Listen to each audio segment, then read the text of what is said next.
तो दोस्तों आज हम बात करेंगे महाजनपद काल के बारे में। महाजनपद काल इसका जो स्रोत है बौद्ध ग्रंथ अंगुत्तर निकाय में उल्लेख मिलता है, जो बौद्ध के जन्म से पूर्व 16 थे। अब हम लोग देखेंगे एक एक करके महाजनपद और उनकी राजधानी देखते हैं। अंग जो महाजनपद था उसकी राजधानी चंपा, जो मगध व अंग के मध्य चंपा नदी थी वहाँ पर।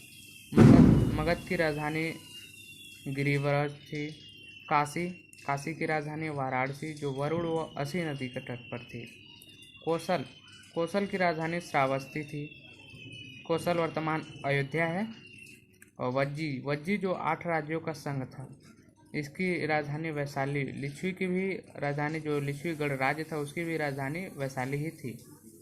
और मल्ल की 2 राजधानियाँ थी, कुशीनगर व पावापुरी। कुशीनगर जो थी वो उत्तरी मल का और दक्षिणी मल का पावापुरी। और इस दोनों से रिलेटेड एक ये है कि पावापुरी में महावीर ने और कुशीनगर में बौद्ध धर्म के महात्मा बुद्ध ने निर्वाण प्राप्त किया। चेदी शक्तिमती इसकी राजधानी थी। वत्स की राजधानी कौशाम्बी, जो यमुना नदी के किनारे है। कुरु की राजधानी इंद्रप्रस्थ थी। पांचाल, उत्तरी पंचाल की राजधानी अहिच्छत्र और दक्षिणी पंचाल की काम्पिल्य।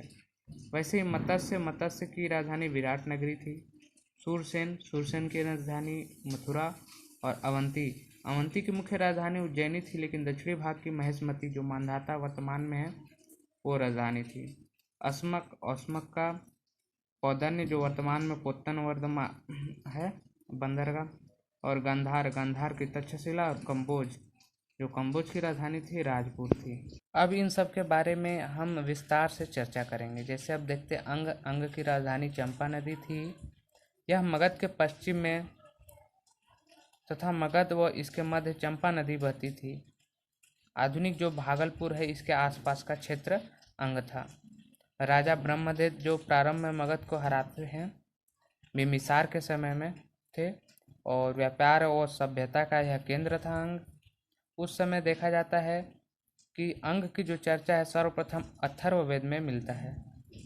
जो महाभास है काल में चंपा नदी को मालिनी भी बुलाते थे।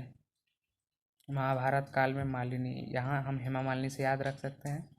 और कुरान में राजा दधिवाहन का जिक्र है, जो अंग के पुत्र व उत्तराधिकारी थे। अंग राजा का पुत्र और उत्तराधिकारी थे। अब देखते हैं दूसरी गिरिव्रज, जो मगध की राजधानी थी। यह वैभवशालिता हेतु प्रसिद्ध थी, जो वर्तमान पटना व गया का क्षेत्र है। मगध का स्थिति विस्तार जानना बहुत अच्छा है रहेगा हमारे लिए। जैसे कि मगध के उत्तर में गंगा नदी, दक्षिण में विंध्य पर्वत श्रृंखला, और पूर्व में चंपा नदी, पश्चिम में सोन नदी थी। इस कारण मगध फला फूला और अंत में जाकर मगध एक बहुत बड़ा साम्राज्य के रूप में उभरा। चेदीराज वसु ने मगध की स्थापना की थी। सर्वप्रथम राजवंश की स्थापना यहाँ पर बृहद्रथ ने की थी, और बृहद्रथ को ही वास्तविक संस्थापक भी माना जाता है मगध का। और इस वंश का सबसे शक्तिशाली शासक बृहद्रथ का पुत्र जरासंध था, जिसका वध भीम द्वारा हुआ है, महाभारत में वर्णन है। अंतिम शासक रिपुंजय की हत्या पुलिक ने कर दी, जो एक मंत्री था, और अपने पुत्र बालक को मगध का शासक बनाया था। और बालक की हत्या महीन नामक सामंत ने कर दी और अपने पुत्र बिम्बिसार को मगध का राजा बनाया, जो 544 ईसा पूर्व से 492 ईसा पूर्व तक बना था, और यह हर्यक वंश का था। सुमंगल विलासिनी के अनुसार श्रेणिक नाम से प्रसिद्ध हुआ यह महती सेना वाला, यानी अत्यधिक सेना वाला यह प्रसिद्ध हुआ था बिम्बिसार।